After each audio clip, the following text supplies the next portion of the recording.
Atos 26, de 9 a 18.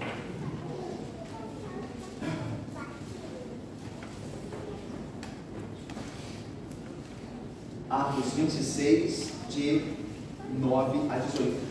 Irmãos, os queridos se lembram que no domingo passado nós começamos o capítulo 26, que é a exposição de Paulo acerca diante do rei daquela região de Cesareia, de Pérea, e nós vimos isso junto com Festo ali, que era a autoridade romana, o rei Agripa, segundo, e a sua irmã Berenice, e Paulo começa a defender o evangelho ali, e nós começamos a ver isso no domingo passado, e nós paramos no versículo 8, foi onde nós deixamos Paulo diante da sua defesa, diante da sua pregação ao rei Agripa II, a Festo, e diante de todos aqueles que ali estavam. E agora nós voltamos a esse texto, nós voltamos ao texto que deixamos a Paulo, por assim dizer, no último domingo, e continuamos então no versículo 9. Então Paulo continua, irmãos, a sua apresentação, a sua defesa, a sua apresentação do evangelho diante das autoridades romanas e judias, na pessoa romana, Festo, o governador, e na questão dos judeus, o rei Agripa II. Então você vê que Deus está cumprindo aquilo que ele prometeu no final do evangelho, que a sua boa nova, o evangelho, seria conhecido em todas as nações, tanto os judeus como os gentios serão chamados a Cristo. E agora você vê Paulo diante de um governador romano e um governador judeu. Então você tem os judeus e os gentios aqui. Então você vê que Deus está cumprindo, Cristo está cumprindo a sua vontade, o seu plano através do seu apóstolo, que é Paulo. Esse texto aqui, irmãos, nos mostra que não há impossíveis para que Deus cumpra em Cristo e através do seu povo os seus propósitos. E até as dificuldades que Cristo proporciona na providência se tornam oportunidades para o evangelho crescer. Tanto que Paulo está preso aqui. Mas a prisão de Paulo, Cristo tem usado para a evangelização tanto dos judeus quanto dos gentios. E é o que nós temos visto aqui. Isso é um grande ensino. Porque o livro de Atos é o quê? O livro de Atos é o quê? É a obra de Jesus Cristo, por meio de seu Espírito nos apóstolos, pregando o evangelho às nações. É isso que você vê em Atos. Tanto que Paulo vai terminar o livro em Roma. Ou seja, o evangelho chegou ao império da terra naquele tempo. Então você vê a expansão do evangelho. E quem está fazendo isso? É Cristo que está fazendo isso. Por meio do seu Espírito nos apóstolos, dos seus discípulos, ele está espalhando o seu evangelho, as suas boas novas. Então é isso que você está vendo aqui em Atos. E nada pode impedir isso. Nem judeus nem romanos. Nada impede isso. Tanto que Deus está fazendo com que as cadeias de Paulo sirvam para que o evangelho seja anunciado, como nós estamos vendo aqui. Então vamos voltar a ler isso, depois dessa rápida recapitulação aqui. Voltar ao versículo 9 então do texto. Olha aí, 9 até o versículo 18. Paulo continua falando da sua biografia, e agora especificamente da sua conversão. Versículo 9. Na verdade, a mim, continua Paulo a Agripa II, me parecia que muitas coisas devia eu praticar contra o nome de Jesus, o Nazareno, e assim procedi em Jerusalém. Havendo eu recebido autorização dos principais sacerdotes, encerrei muitos dos santos das prisões, e contra estes dava o meu voto quando os matavam. Muitas vezes os castiguei por todas as sinagogas, obrigando-os até a blasfemar, e demasiadamente enfurecido contra eles, mesmo por cidades estranhas, os perseguia. Com estes intuitos, parti para Damasco, levando a autorização dos principais sacerdotes e por eles comissionado. Ao meio-dia, ó rei, indo eu caminho fora, vi uma luz no céu, mais resplandecente que o sol, que brilhou ao redor de mim e dos que iriam comigo. E caindo todos nós por terra, ouvi uma voz que me falava em língua hebraica: Saulo, Saulo, por que me persegues? Dura coisa é recalcitrares contra os aguilhões. Então eu perguntei: quem és tu, Senhor? Ao que o Senhor respondeu: eu sou Jesus, a quem tu persegues.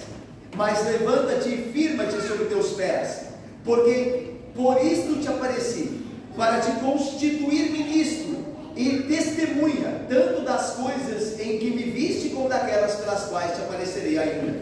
livrando-te do povo e dos gentios, para os quais eu te envio. Veja que é Cristo que está fazendo, né? Para lhes abrires os olhos e os converteres das trevas para a luz e da potestade de Satanás para Deus, a fim de que recebam eles remissão de pecados e herança entre os que são santificados pela fé em mim. Vamos orar mais uma vez? Ó Deus Santo e bendito, abençoa-nos, Pai, na pregação da Tua palavra, dá-nos a graça de sermos fiéis, ó Deus, e de aqui todos juntos, pelo Espírito Santo, sermos iluminados para entender, crer em Jesus Cristo, entender a Sua glória, a Sua majestade, e assim, Pai, sermos transformados, sermos trazidos das trevas para a maravilhosa luz, da potestade do domínio de Satanás para o Senhor, ó Deus, para termos a remissão dos nossos pecados e a herança com os santos da luz. Assim nós oramos em nome de Cristo Jesus, com o perdão dos pecados. Amém.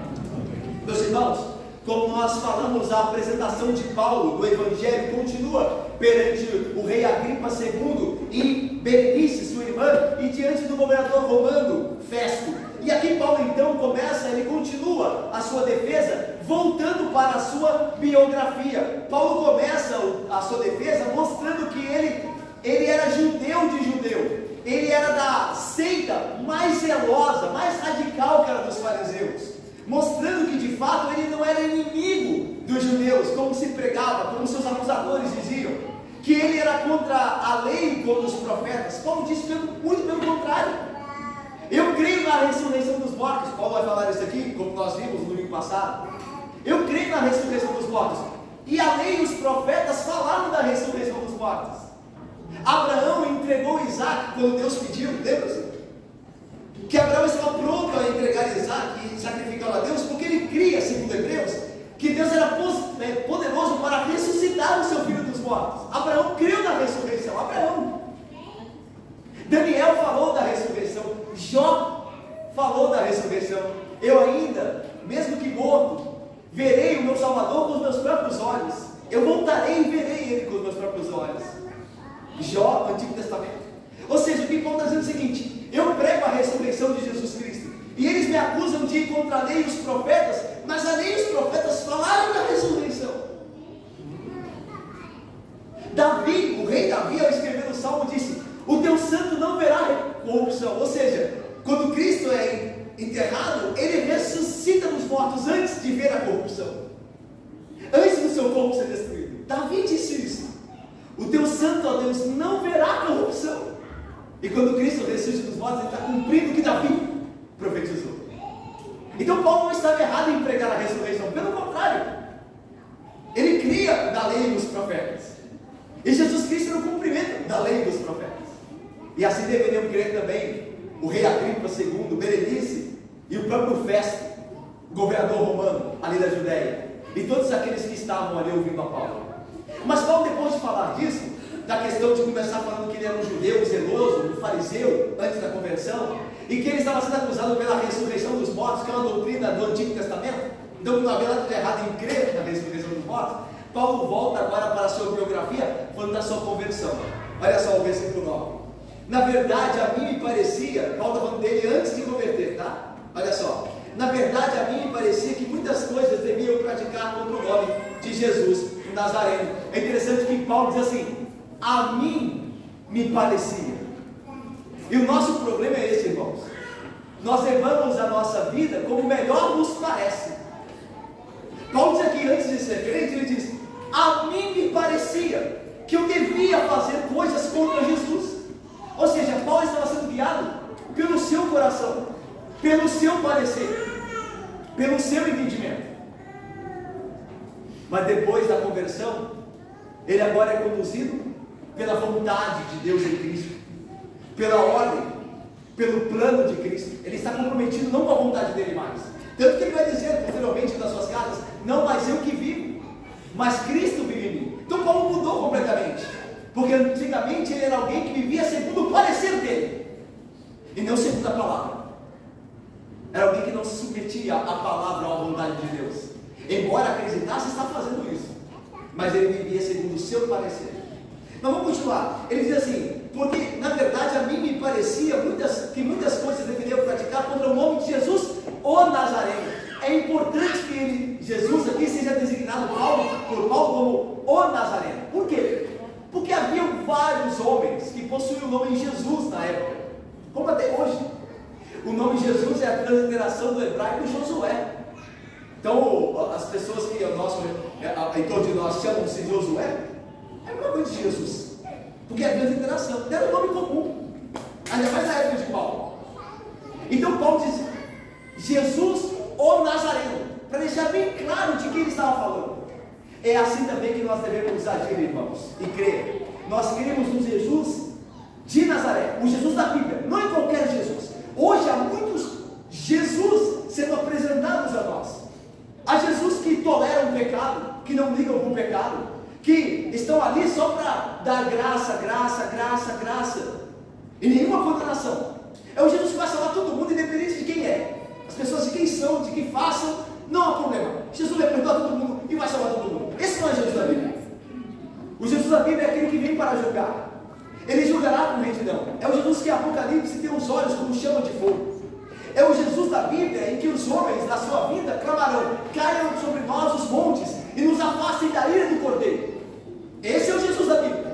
Não Jesus pintado, adocicado, adornado, para poder de fato satisfazer o nosso coração para que vivamos no pecado, ou vivamos como Paulo vivia, segundo o nosso melhor parecer, ou o que melhor nos parecia. Por isso é necessário que nós nos perguntemos: em qual Jesus nós cremos? Porque há vários, não se engane, há vários. Qual o Jesus que você crê? É o da Bíblia? Tem que ser o da Bíblia, tem que ser o Nazareno, ok? Então vamos lá, versículo 10: e assim procedi em Jerusalém. Ou seja, eu entendia, diz Paulo, que deveria agir contra Cristo, praticar coisas contra Ele, e assim eu fiz. Eu procedi em Jerusalém assim. Olha o que ele fez, como ele se opôs a Cristo. Havendo eu recebido a autorização dos principais sacerdotes, encerrei muitos dos santos das prisões, e contra esses dava o meu voto quando os matavam. É interessante que Paulo muda completamente após convertido, após a sua conversão, ele muda completamente a maneira que ele avalia os crentes em Cristo. Antigamente, para ele, eles eram malditos, eram pessoas que deveriam morrer. Tanto que Paulo diz: eu dei o meu voto para que eles fossem mortos. Mas Paulo aqui os chama de santos. Olha o que Paulo diz: eu encerrei muitos dos santos. E ao fazer isso aqui, irmãos, e ao designar os santos, Paulo está admitindo a culpa dele. E não é fácil admitir culpa, não é verdade? Não é fácil, para nenhum de nós. Imagina Paulo, um fariseu, uma autoridade entre os judeus, a glória, a influência que ele tinha dentro daquele povo, ao ponto de alguns estudiosos duvidarem que Paulo dava o seu voto como membro do Sinédrio, porque aqui ele diz: eu dava o meu voto contra eles. Só poderia votar quem fosse membro do Sinédrio. E naquela época Paulo era muito novo. Paulo está falando aqui, irmãos, de 20 anos atrás. O que ele está contando aqui aconteceu há 20 anos atrás.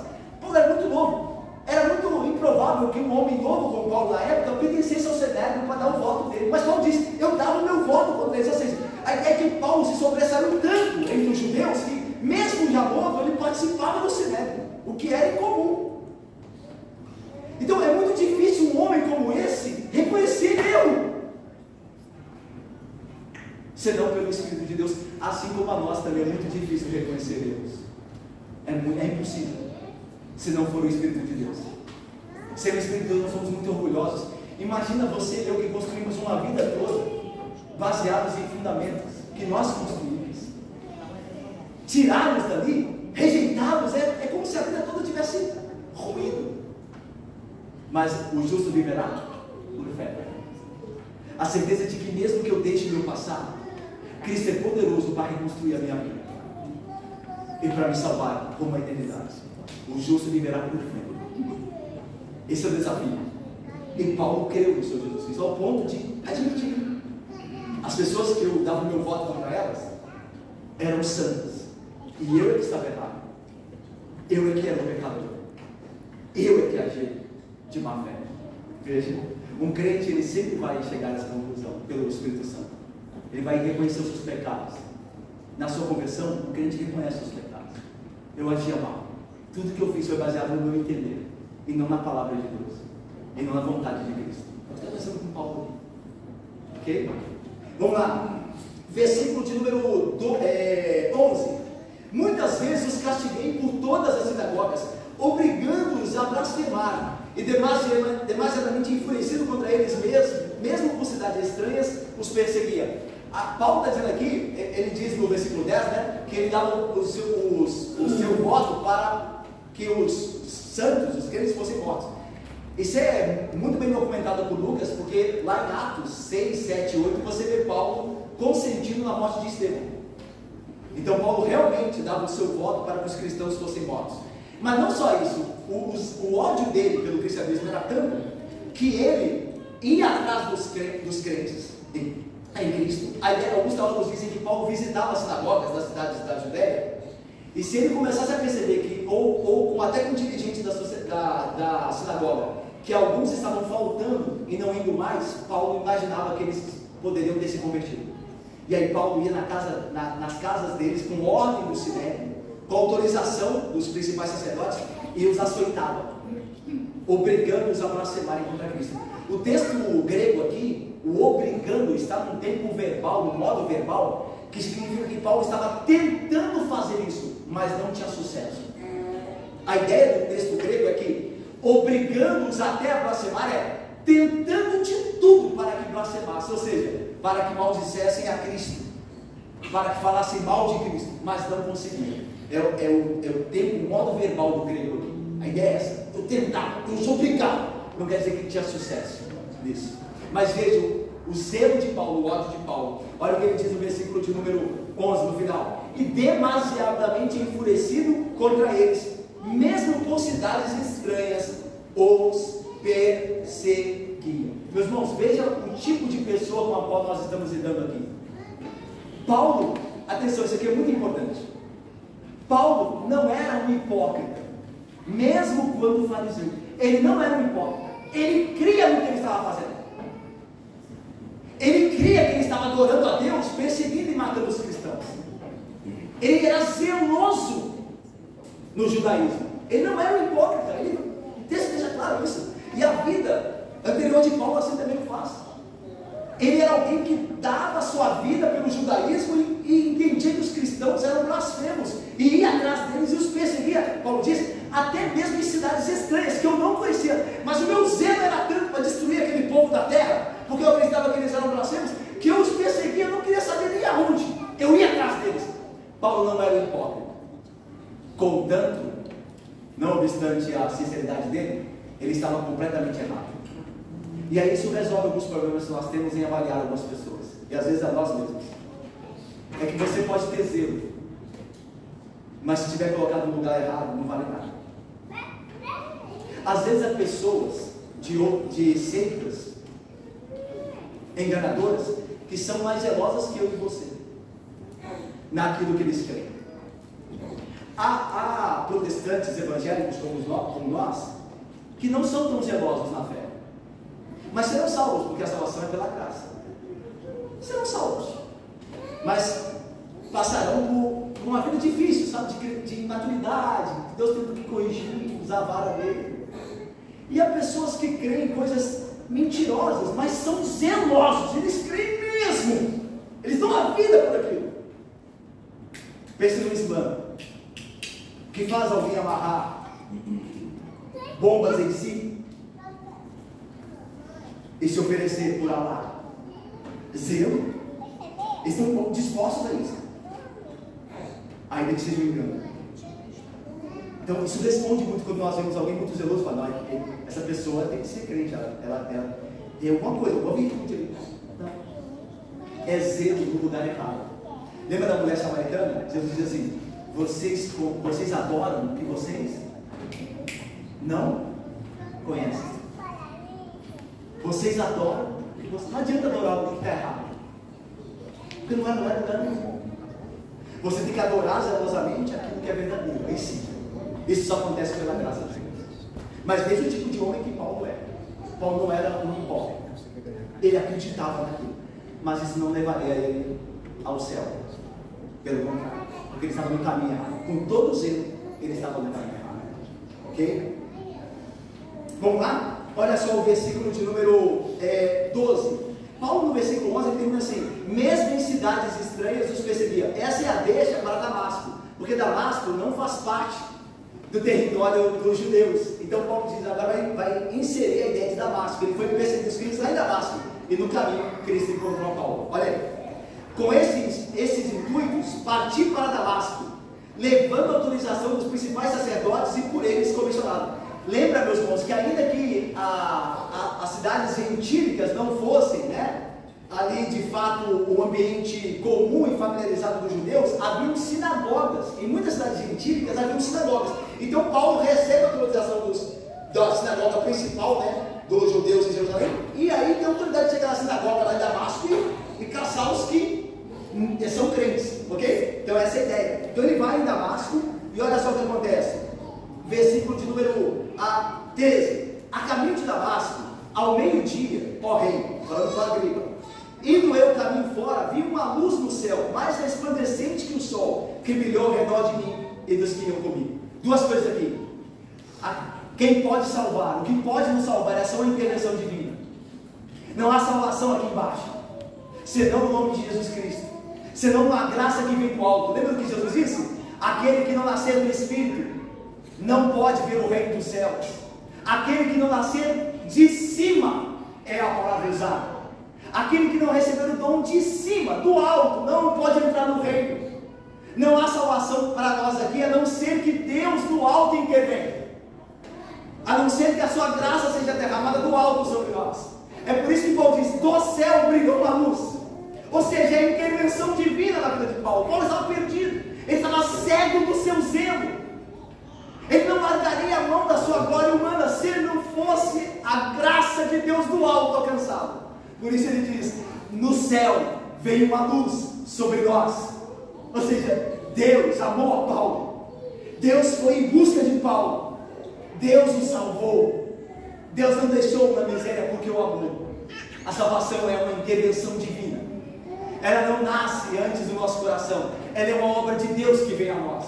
Obviamente transforma o nosso coração, opera em nós, mas não nasce em nós, vem de Deus, da vontade de Deus. E aqui nós vemos isso. Veio uma luz do céu, ou no céu, mais resplandecente que o sol. Era Cristo, tá?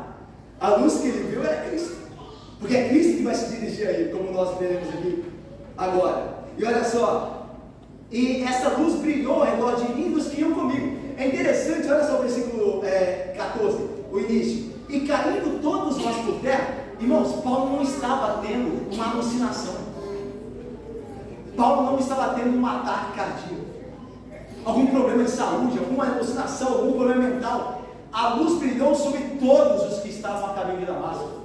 Eram mais homens que estavam com Paulo, e todos caíram por terra. A ideia de que esses homens poderiam testemunhar essas coisas, mas a voz do céu só Paulo ouviu. Olha só, versículo número 14. E caindo todos nós por terra, não ouvimos, mas eu ouvi uma voz que lhe falava em língua hebraica.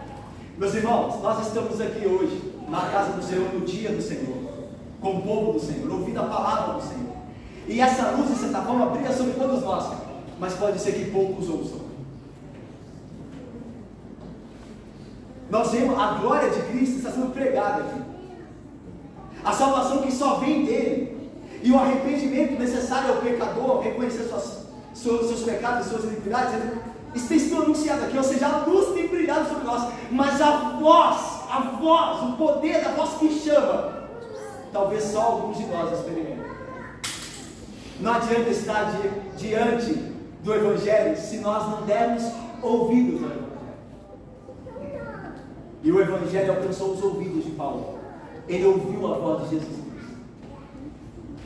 Mas vamos lá, versículo de número 14. Caindo todos nós por terra, ouvi eu uma voz que me falava em língua hebraica: Saulo, Saulo, por que me persegues? Dura coisa é recalcitrares contra os aguilhões.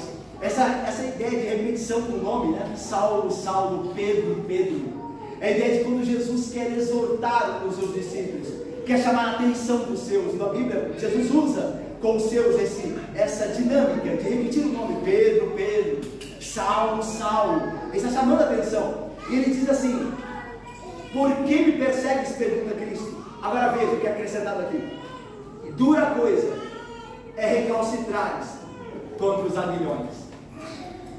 Dura coisa é recalcitrares contra os aguilhões. Era um ditado da época de Paulo, no Mediterrâneo, muito comum. E o que ele descrevia? Ele descrevia a vida, obviamente, comum daqueles homens, daquele tempo, que é ainda comum nos interiores do nosso país também, onde um boi que leva o carro para o arado, ele faz isso junto com o homem que é responsável de conduzi-lo.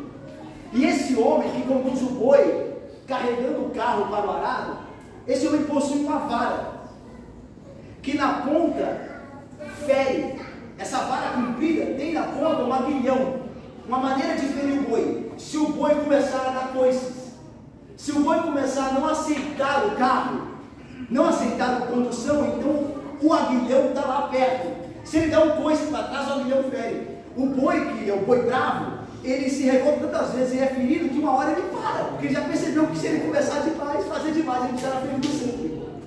Daí a ideia que Jesus está falando para Paulo: Paulo, não resista. Não resista. Quem vai sair machucado é você. Paulo aprendeu isso. Mas depois da sua conversão, quando ele escreve aos Coríntios, ele diz assim, exortando aos Coríntios a mudar de vida, ele diz assim: ou provocaremos zelos no Senhor? Somos acaso mais fortes do que Ele? Nós podemos medir força com o Senhor?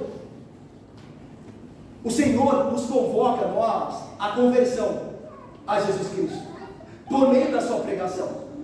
Mas os de nós que resistirem a esse convite, a esse chamado, só trarão sobre si dor, angústia, condenação e morte. Não é sábio, irmãos, resistirmos ao Senhor, porque a Bíblia diz: o homem que muitas vezes é repreendido e endurece a cerviz será quebrado, sem haver quem possa restaurá-lo. O homem que muitas vezes é chamado a atenção, é exortado, endurece a cerviz, ou seja, é o boi que é bravo, que quer se revoltar, ele será quebrado, ele será destruído e ninguém vai poder salvá-lo. Resistir ao Senhor não é sábio. Resistir ao seu chamado, resistir à sua exortação para que abandonemos o pecado, não é sábio, porque só nós vamos sair machucados disso.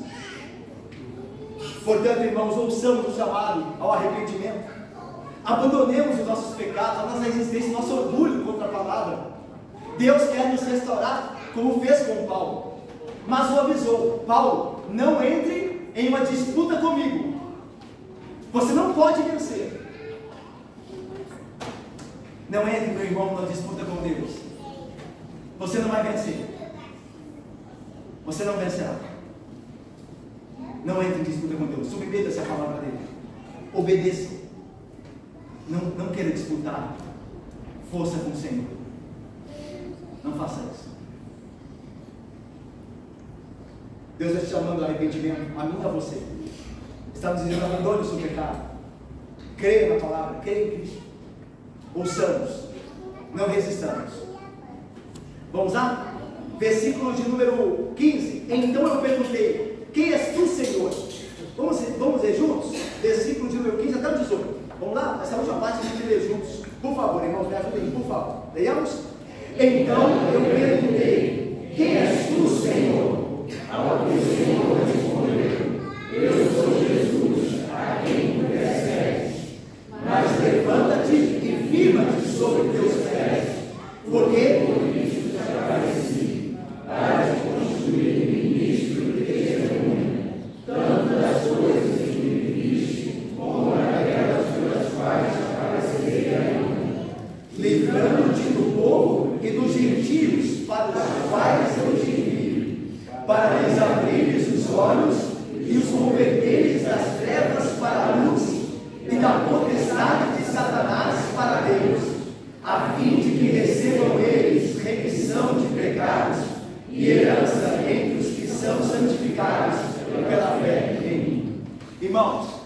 o apóstolo Paulo não está só contando a história dele. O apóstolo Paulo está pregando para Agripa II, para Berenice, para o governador romano Festo e para todos aqueles que estão naquela audição. Ele não está contando apenas uma história, ele está pregando. Ele está dizendo: vocês têm que crer em Jesus Cristo ressuscitado. Vocês precisam ouvir a voz dele, o chamado dele. Vocês precisam, como aconteceu comigo, pela graça do Espírito, reconhecer seus pecados.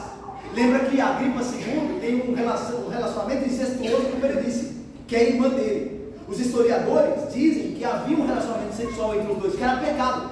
Paulo está pregando para eles. E Paulo se apresenta aqui agora como um profeta.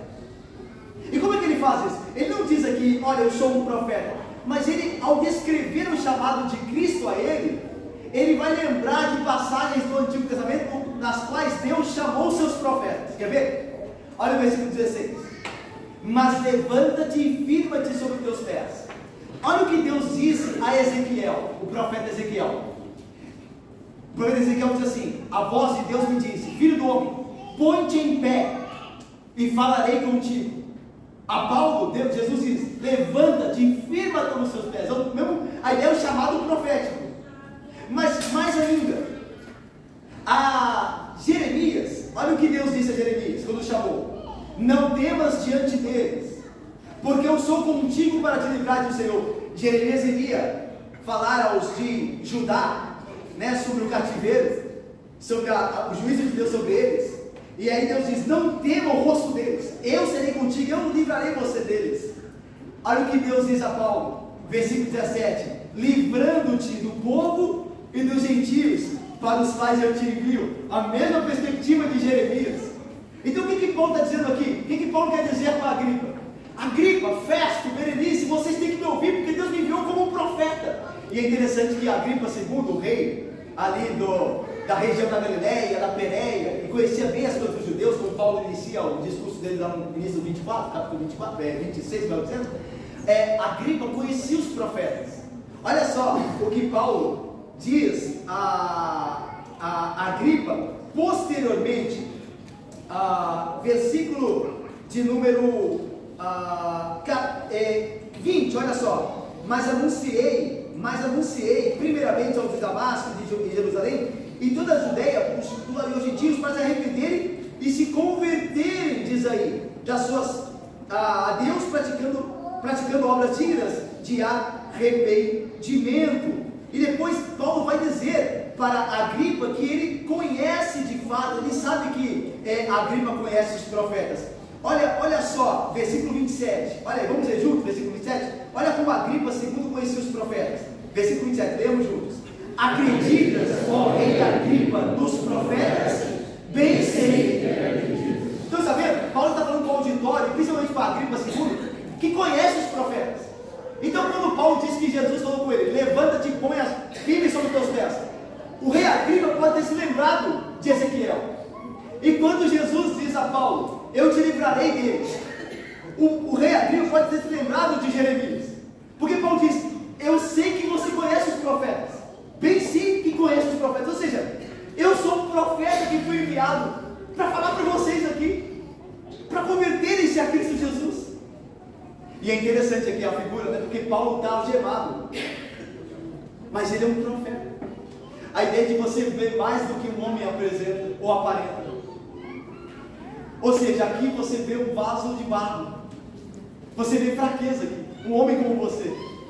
Só que o que ele fala fielmente à luz da Bíblia é salvação, é a profecia, é a revelação, é a vontade de Deus. Então Paulo está dizendo: Agripa, veja além dos seus olhos. Cristo me enviou a ti como um profeta, que está te chamando ao arrependimento.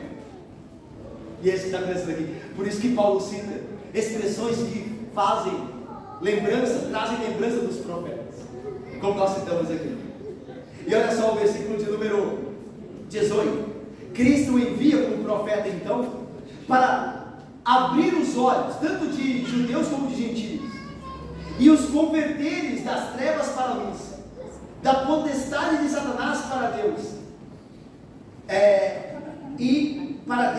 e receberem eles, ou recebam eles de mim, Cristo, remissão de pecados e herança entre os que são santificados pela fé em mim. Essas palavras são de Cristo. Desde o versículo de número 15 até o versículo 18 é Cristo falando com Paulo. E Paulo está narrando o que ouviu de Cristo.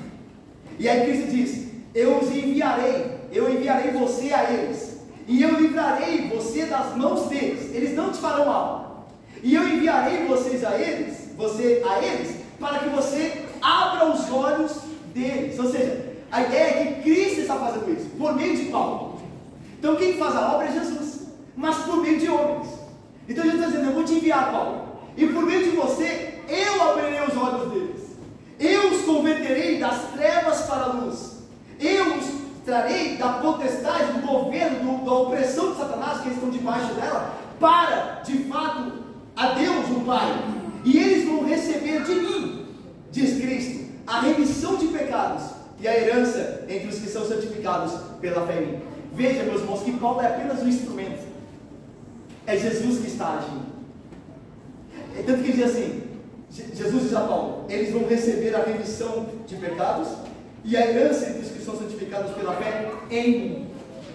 É Jesus que faz a obra. Paulo é apenas um instrumento. E Jesus faz a obra por meio da palavra pregada. Tanto que Paulo era um profeta, ele trazia a palavra do Senhor. E enquanto os homens ouvem a palavra, o Espírito de Cristo, que é o próprio Cristo, é o Espírito dele, é o Espírito de Cristo, é que converte, é o que traz arrependimento. E é por isso que nós pregamos, irmãos. Se nós fôssemos confiar na nossa capacidade, nos nossos méritos, na nossa fraqueza, nós não faríamos. Mas nós somos confiados no poder de Jesus Cristo. Nós temos tantas falhas como pregadores. Às vezes é o português, às vezes é a tacanhice, o esquecimento, às vezes é uma confusão no texto. São falhas nossas. Nós somos apenas um vaso de barro, mas que trazemos, que Deus nos deu, e nós levamos aquilo que é mais poderoso: o Evangelho do poder de Cristo, o Evangelho de Jesus Cristo, no poder do Espírito. E para isso Deus enviou a Paulo, Cristo comissionou a Paulo, e para isso também nos chamou. Portanto, eu termino com a aplicação para nós aqui. Apesar da aparente fraqueza de Paulo, Agripa deveria, e os outros que ali estavam, deveriam saber que estavam diante de um profeta. Por isso que Paulo fala as citações que Cristo disse a ele, que lembram os profetas. O profeta é alguém que fala da parte de Deus, mesmo em fraqueza. Lembra dos profetas do Antigo Testamento, né? Muitos deles choravam, se sentiam fracos. Daniel, depois das suas visões, ele caiu por terra de tão fraco que ele ficou. Mas Deus usa esses homens fracos para trazer a sua palavra salvadora poderosa. Paulo sabia disso, e disso tinha consciência. Ele vai escrever aos Coríntios o seguinte: temos, porém, esse tesouro do Evangelho em vasos de barro, que somos nós. Assim, meus irmãos, nós também deveríamos ver além das fraquezas dos nossos pastores, dos nossos ministros. Sabemos que eles são homens como nós, dispostos aos mesmos sentimentos, com as mesmas lutas, as mesmas fraquezas, mas ainda assim são usados por Deus, pela glória, pelo poder e pela graça dele, para levar os homens ao arrependimento e a Cristo. Portanto, veja além do seu ministro, veja além do seu pastor, veja além do seu presbítero, veja além do seu diácono, veja além do seu pai crente e da sua mãe cristã, veja além. Jesus Cristo está querendo te salvar por meio da sua palavra poderosa, usando instrumentos, vasos de barro, mas é Ele que fala por trás deles, é Ele que dá autoridade para que eles falem. Vejam além, irmãos, vejam além, vejam Cristo falando com vocês, através da sua palavra, através da fidelidade à palavra de Deus. É vital, irmãos, sabermos que aqueles que ministram na sua fraqueza, mesmo assim, pelo poder de Cristo, trazem o Evangelho poderoso para salvar. Ao atender a voz profética, nós temos a certeza então que Cristo nos regenerou. Ao ouvir a voz, que mesmo vindo de um instrumento fraco, um vaso de barro, mas ao ouvir e atender ao Evangelho, nós podemos ter a certeza bendita de que nós somos regenerados, justificados pela fé em Cristo, adotados por Deus, tirados do poder de Satanás, elevados para sermos servos de Cristo Jesus. Tudo isso, meus irmãos, nós temos acesso e graça, nessa graça, ao darmos ouvido à palavra de Deus, pregada por homens fiéis. Agripa precisava ver além daquele prisioneiro. Ele precisava ver o profeta de Deus, que trazia salvação em Cristo. Você precisa ver além do ministro. Você precisa enxergar Cristo nas Sagradas Escrituras, sendo anunciado nesta manhã, para que você tenha a remissão de pecados, para que você tenha a graça de Deus se tirando das mãos de Satanás, e que você tenha herança entre os santos da luz, a vida eterna. Peça a Deus: Senhor, dá-me a graça de ver Cristo, dá-me a graça de ver Jesus e crer nele e ter segurança nele. Esse Jesus que é pregado fielmente. Que Deus abençoe. Amém, irmãos. Amém.